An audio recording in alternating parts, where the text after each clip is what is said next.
Thank you, Dr. Ping and Dr. Baird, for the lovely introduction. I really appreciated my time here and getting to learn so much from both of you and just working on really cool research. And so I'm talking today about my thesis project, which is titled Using LiDAR to Examine Human Occupancy and Collisions Within a Shared Indoor Environment. And so as pretty much every single one of you came into the room today, I noticed that you kind of saw people that you were familiar with. You stopped and you talked to them. And that's kind of an example of these collisions. They're these really kind of spontaneous, serendipitous, unplanned interactions that happen all the time during our days, and it makes everything a little bit better. It's kind of evolutionary wiredness as people to want to connect with one another. And these collisions are kind of an example of the times that this sort of thing happens. And so they're difficult to study, difficult to interpret. But I did my best at this project, and I'm excited to get to share that with everyone. So the first thing that I want to talk about is just how expensive and important buildings are. We spend around 87% of our time indoors in the United States. And on top of that, the space design of these places can really affect how we interact with people in buildings, as well as like our mental and physical well-being. Having access to high quality building resources and good building spaces can really improve our mental health. And so Dr. Pingler and Dr. Baird touched on the BUILD project, which is this interdisciplinary team of researchers looking at basically how people can move around and interact and understand how space can become place in these new environments. And so my project is aligning with that as well. And so I wanted to really briefly just touch on some of the contributions of some of the geographers whose work has kind of laid the groundwork for what I'm going to talk about today. So May-Puk Wan and Yu-Fu Chuan. May-Puk Wan is really known for a lot of space-time analytics. So not only understanding how people move around and interact with space, but how time itself can play an impact on those results.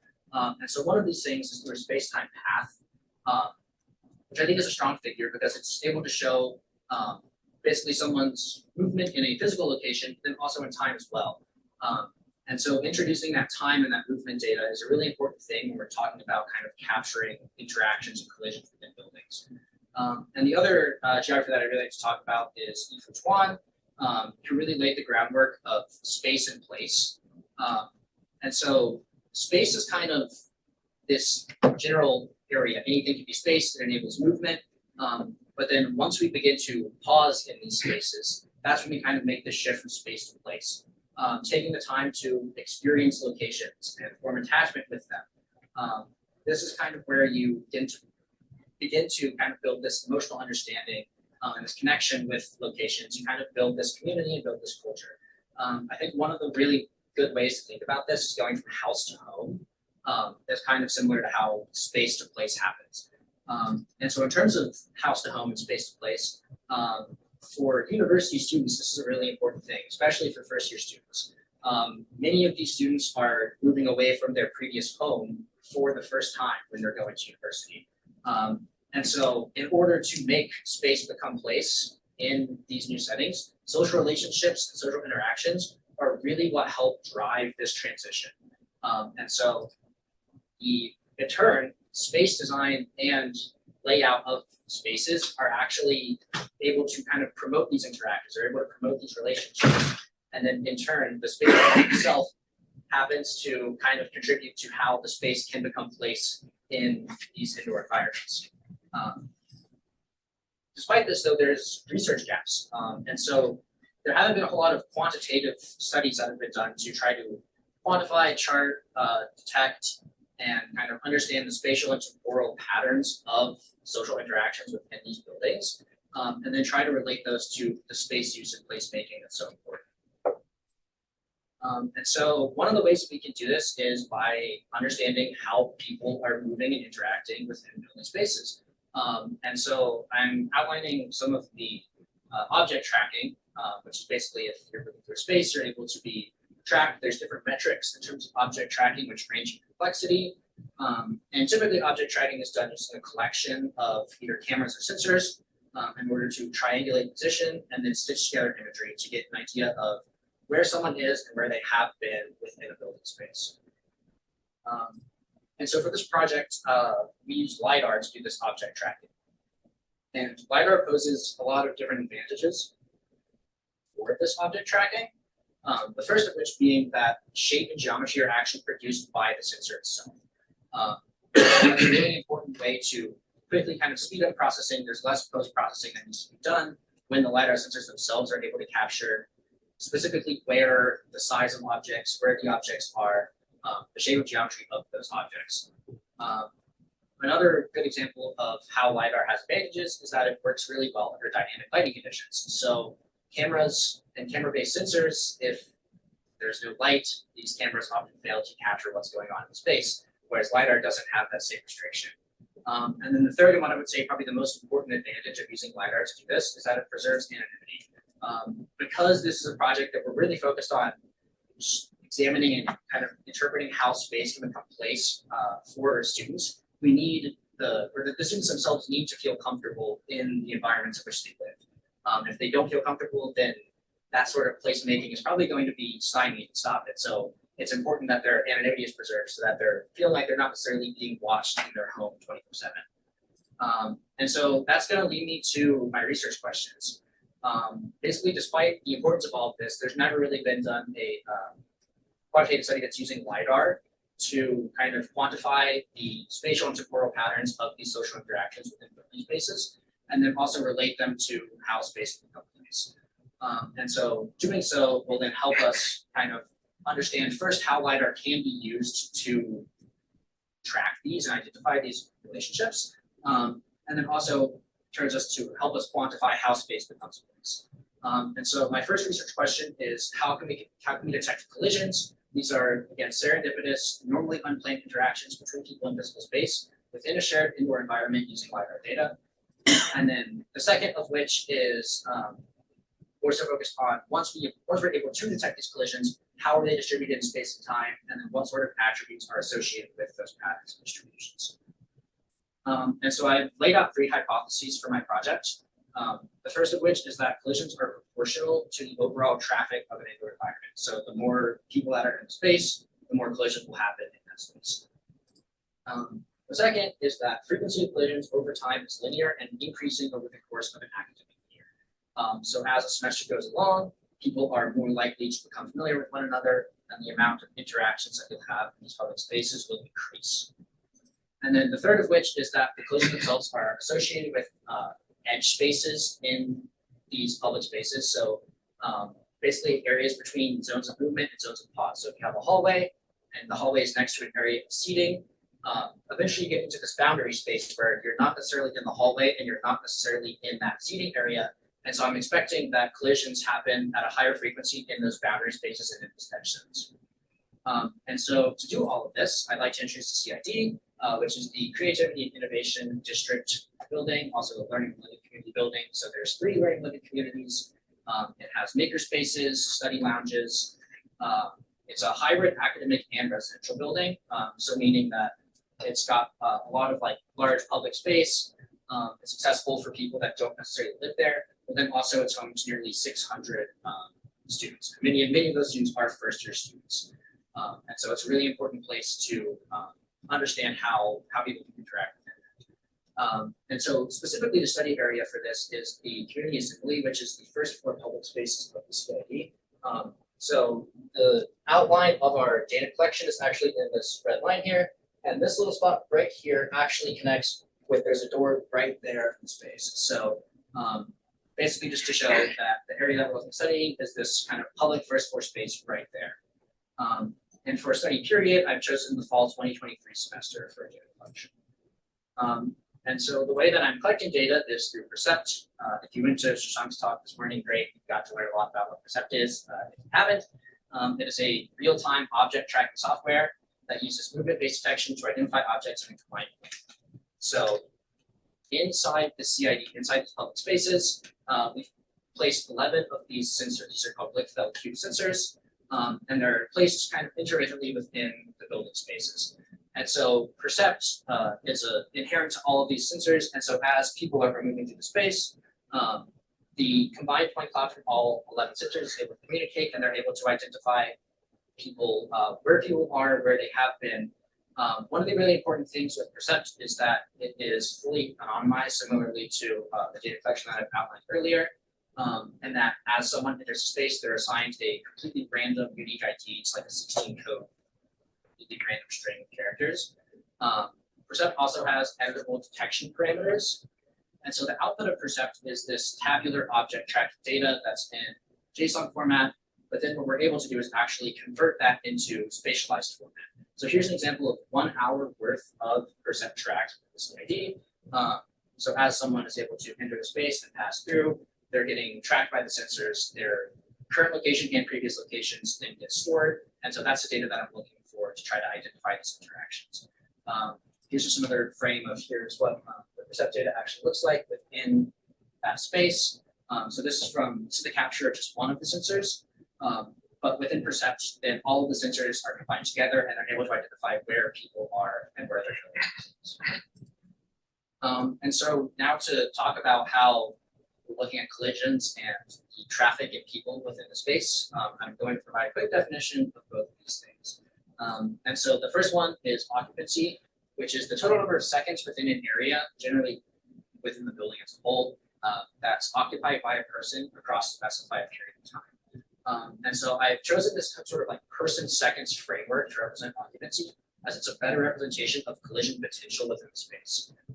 If you're looking at just the total number of unique IDs or the total number of people within the space over a period of time, it's not necessarily capturing the fact that you could walk into the space and immediately walk out. You would be assigned an occupancy of 1, whereas you could spend 4 hours in there and you would also be occupied, or you would also be assigned occupancy. And so using this person seconds framework really is allowed to have us look at the potential for collisions to happen. And collisions themselves, I've touched on this a couple of times, but they're these unplanned serendipitous interactions between people. Think of just bumping into someone in the hallway. And so if we touch back on Nico Kwan's work and the space-time paths, here's an example of a collision happening within the study space. And so we can see that these two different people, their tracks are outlined in red and blue. They've come from opposite directions. We can see here that at this location, they've stopped and they're pausing. And so that's that really important place where the pause within a place is where, the pause within a space is where it becomes a place.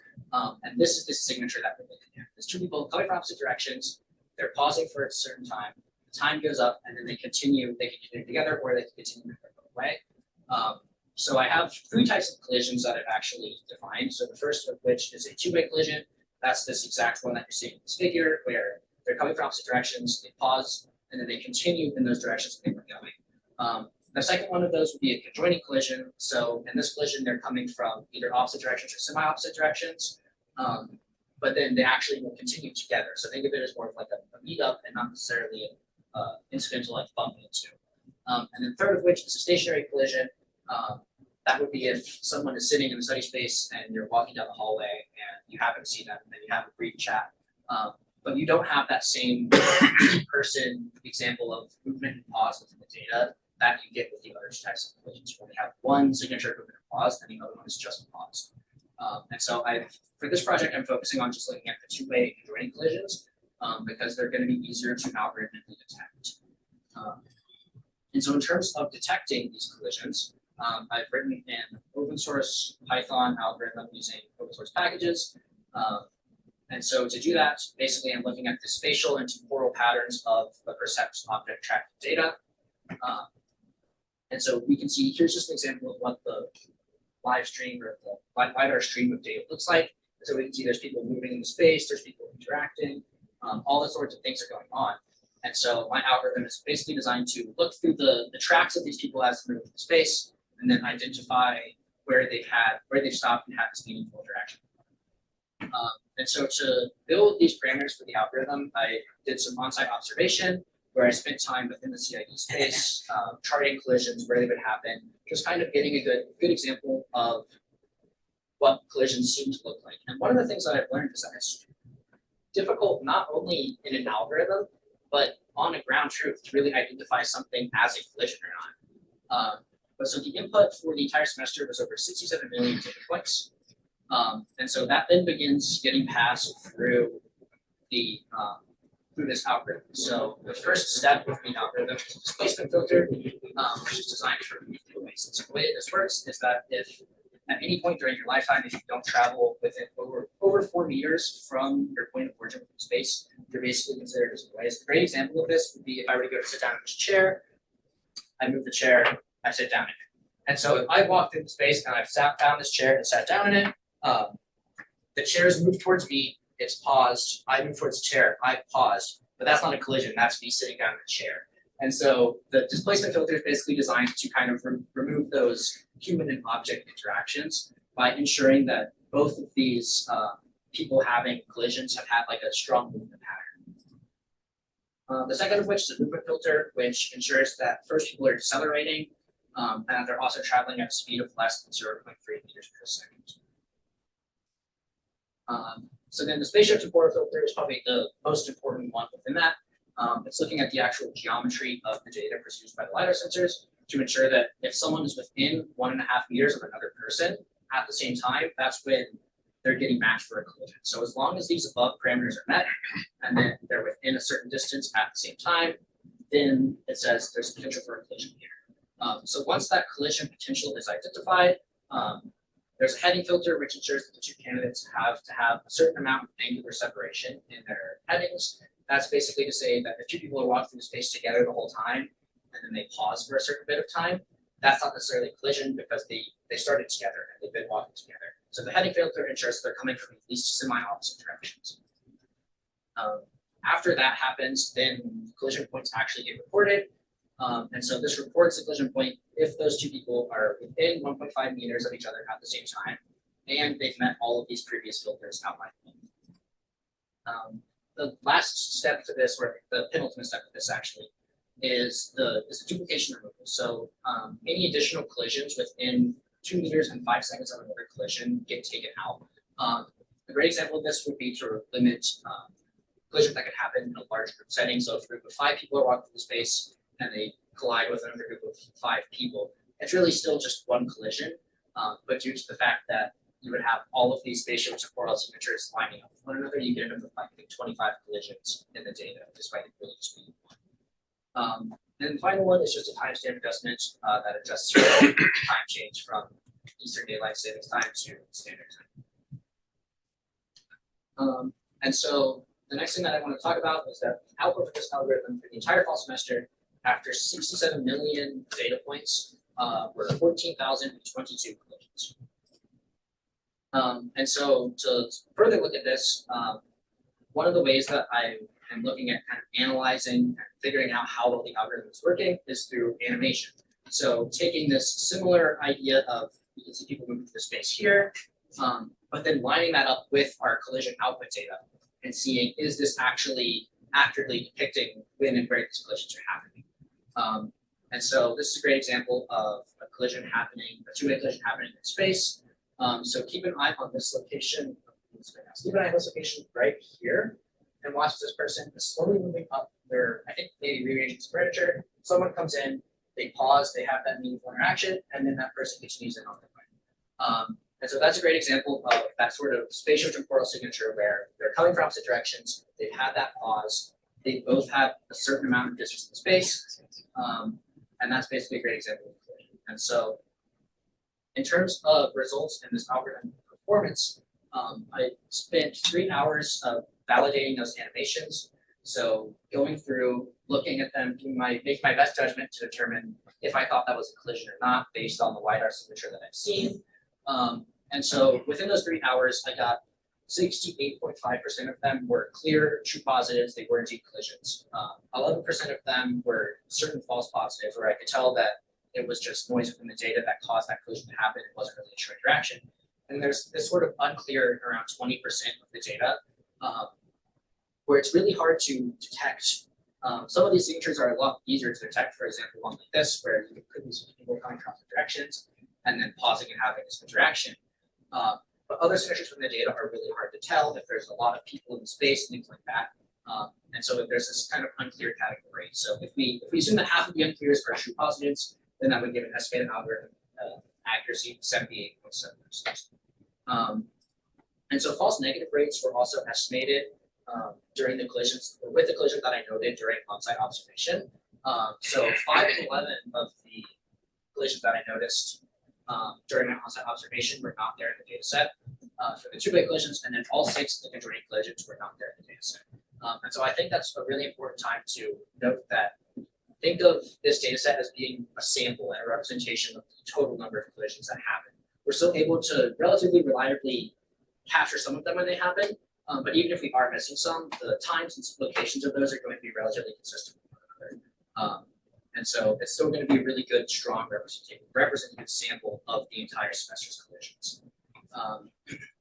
So in terms of analyzing the temporal and spatial patterns of these, now that we've got these 14,000 collisions, we need to kind of answer and target those spatial and temporal questions that exist. So I just wanted to briefly run through some of the questions that I was looking at targeting. The first of which is, what is the relationship between occupancy and collisions? And so that's on the week of semester. I chose 3 temporal scales for this, week of semester, day of week, and hour of day. It's important to note that since hour of day is a cyclical pattern, basically it works in 2 ways, that 11 p.m. blends into 12 a.m. the next day. And so that cycle repeats on a daily basis. But then also that the 1 p.m. pattern is likely to be incredibly similar to the 2 p.m. pattern, which is likely to be incredibly similar to the 3 p.m. pattern. And so additional transformations are needed to be done with the data in order to account for that. And then the other question for my temporal analysis is, does time itself impact both collisions and occupancy in space? And so I did that on hour of day and day of week. In terms of spatial analysis, I'm interested in looking at the spatial relationship between occupancy and collisions. And then the other question I was interested in is going back to those edge parameters in the space. Does one side of a hallway experience higher collisions and occupancy rates than another side of the hallway? So basically in this figure, we've got this hallway here. Side A in the hallway, marked by these A's here, is the side that's next to an area of seating, whereas side B is kind of the side that opens up into the main community assembly of the space. And so they're both these intermediate kind of areas within space. You can see if one side has more collision than another side. And so moving on to some of the results, temporal relationships between the occupancy and collisions are extremely related on all 3 time scales. So the hour semester, day of semester, and the week of semester. And the relationship is a little bit stronger on the week of semester, although it's a very strong relationship for all the intervals. One thing that is also really important to note is that I used a second order polynomial to best fit this relationship between occupancy and collisions, which suggests that as occupancy increases to higher and higher levels, for example, during large events and stuff like that, collisions happen at an even greater frequency compared to those occupancy levels. So the relationship isn't actually perfectly linear, it's more so a second order relationship. The next thing is that collision frequency actually decreased during the semester. And so for the first, I think, 45 days, there was not a single day where there were less than 100 collisions. But then after that, we can see the collision pattern actually begins to slightly decrease throughout this time. Now we can see that there's examples of events that happen on these specific days. Each one of these dots is day of semester and the number of collisions happening on that day. We can see that events can really drive high collision numbers, especially on a day like this, that have almost twice as many collisions as most other days. And then obviously we can see things like Thanksgiving break here, and then the end of the exam week, which is where lots of students already begin to leave for the winter. Looking at this on a weekly pattern yields pretty similar results. So plotting the total occupancy and total collisions that happen for each week of the semester as it goes along, we can see that the collisions were highest during those first 3 weeks of the semester. And at no point during the rest of the semester did they actually catch back up to those first 3 weeks. So the next thing that I found in terms of the weekly analysis is that the collision rates are significantly different on different days of the week. So for example, if we're looking at the figure here, which is determining plotting each one of these points is one day of the semester, and it's colorized by the day of the week, we can see that occupancy has an x-axis and collision is the right axis.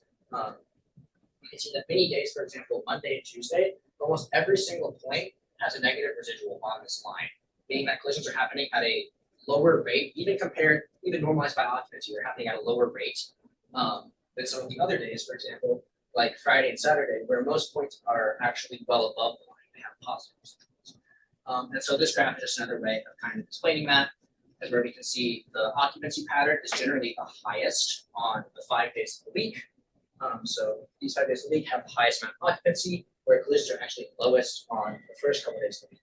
Collisions then peak on Friday and Saturday, despite occupancy being lower on Saturday than it is on some of the other days.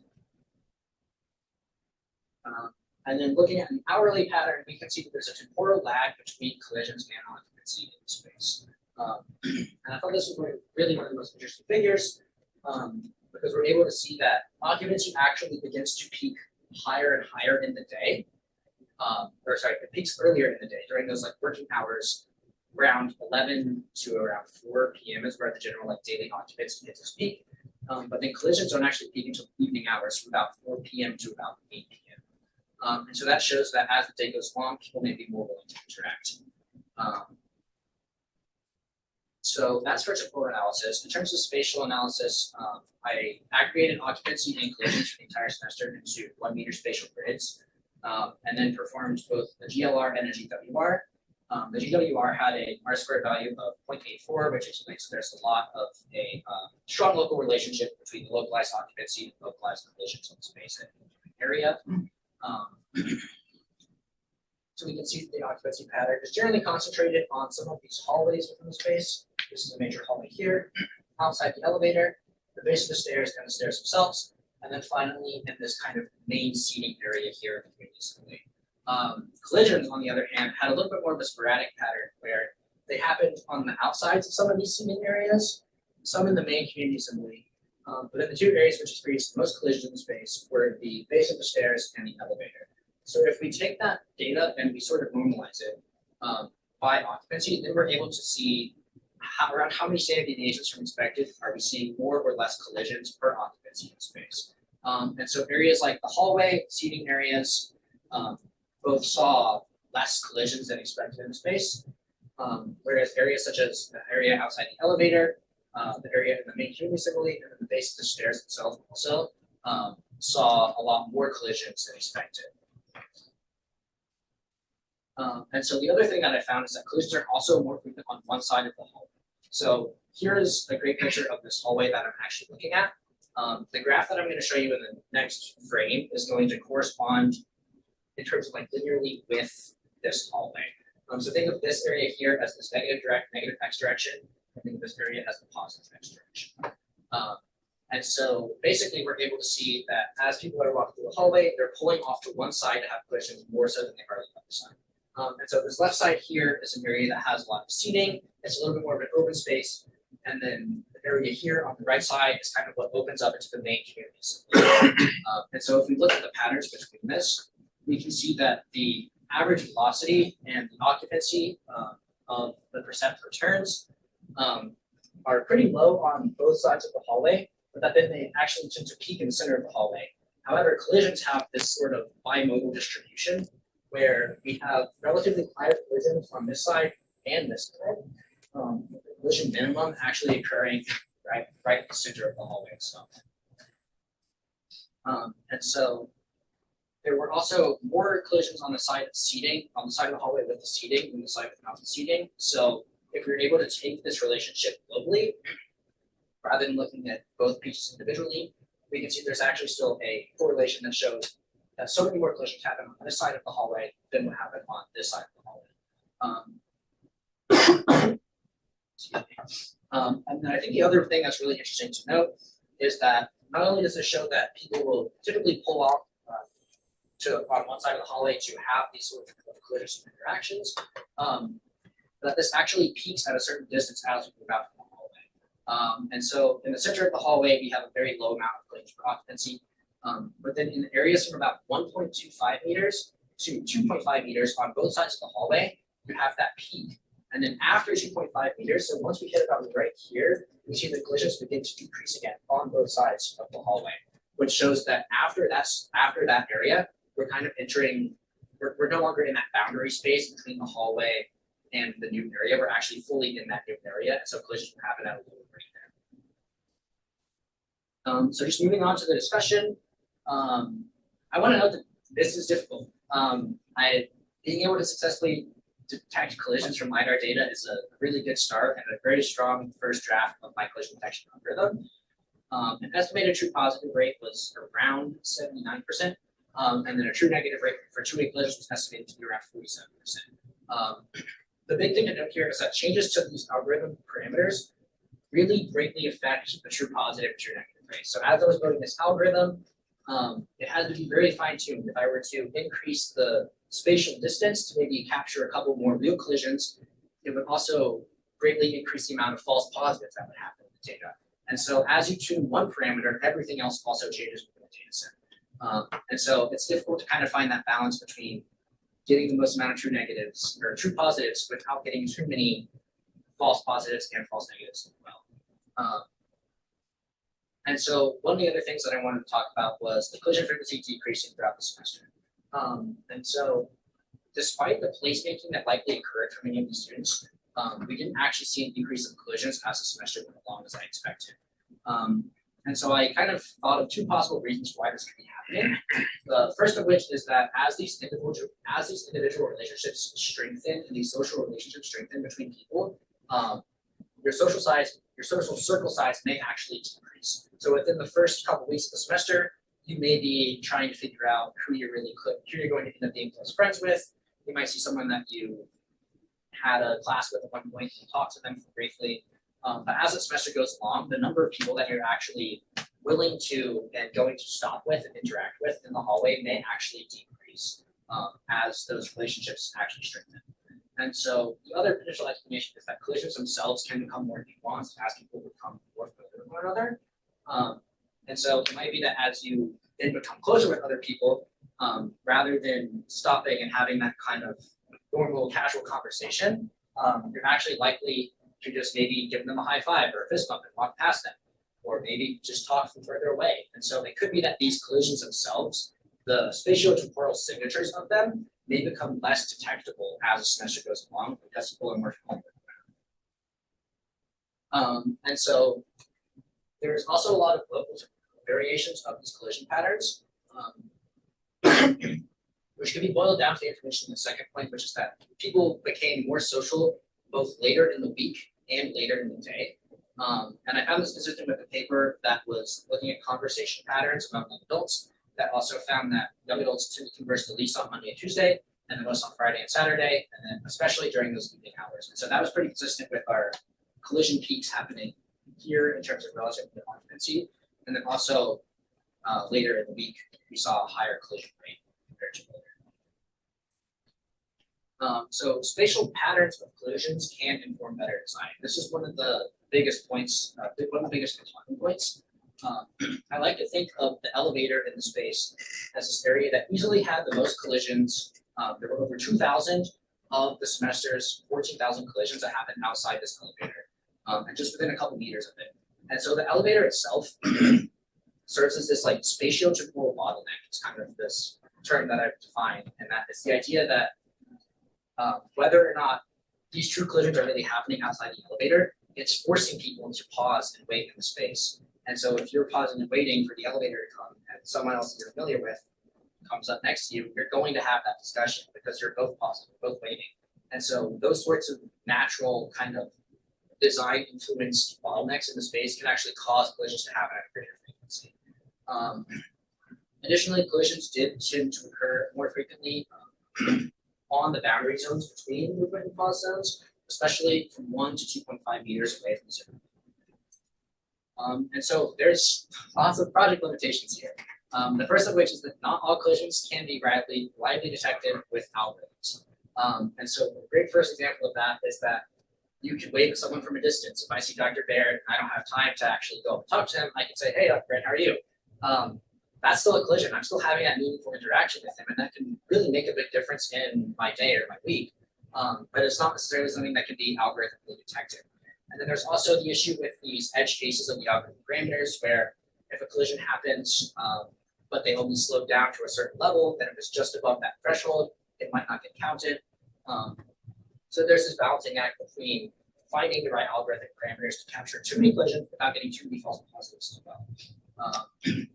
One of my other project limitations is that Percept itself can have limitations. If you were at Shashank's talk, he talked about this a lot.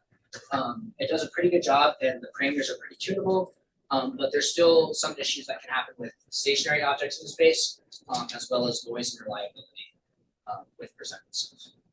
One of the other major things is that the layout changes of the space can really greatly impact space use and spatial organization.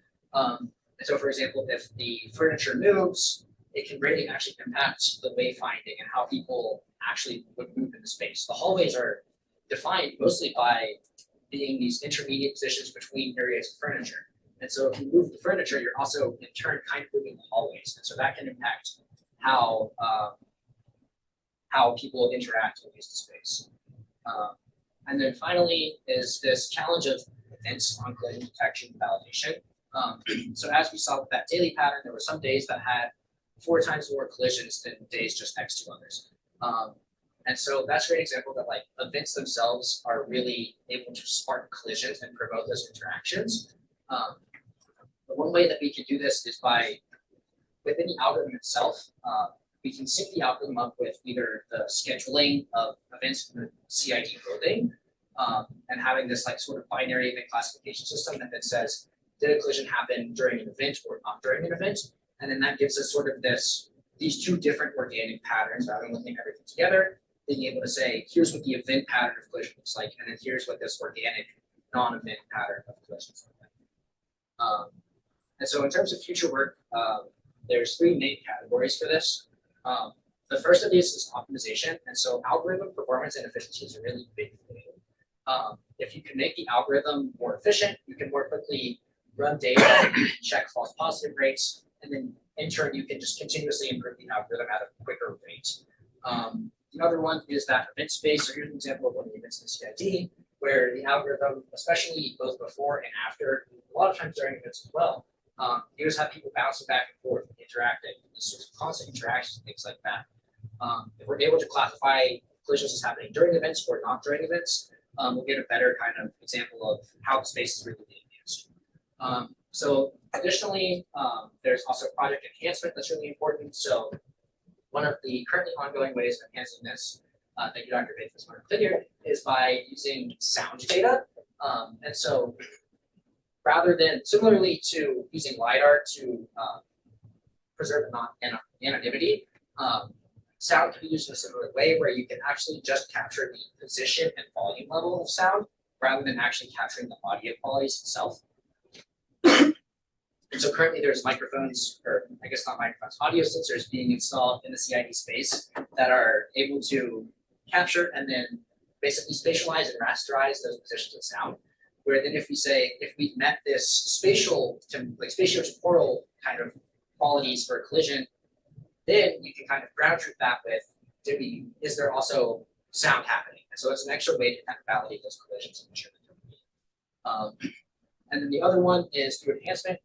If we're able to manually rearrange and purposely rearrange the furniture, we can understand what impacts different spatial layouts can have on collisions and collision rates. And then the final one is this kind of in-depth examination. So looking at not just collision pattern, temporal patterns of collisions as a whole, and spatial patterns of collisions as a whole, but then looking at the spatial patterns of collisions on different temporal intervals. Do Mondays have different spatialized collisions than Tuesdays? Do the mornings have more collisions outside of the stairs, and the evenings have more collisions outside the elevators? Looking at basically, as time goes on through the semester, how does the spatial pattern of the collisions themselves change, rather than just looking at them separately. So I'm going to go ahead and do my talk there. This project has kind of demonstrated that one, LiDAR can be used to characterize use, movement, and activity, and then also detect collisions in a shared environment. And that in turn, these collision data can really reveal some interesting patterns and kind of help us understand how space can affect place in the universal settings. So I'd like to thank everyone for coming, and if you have questions, I would be happy to take them.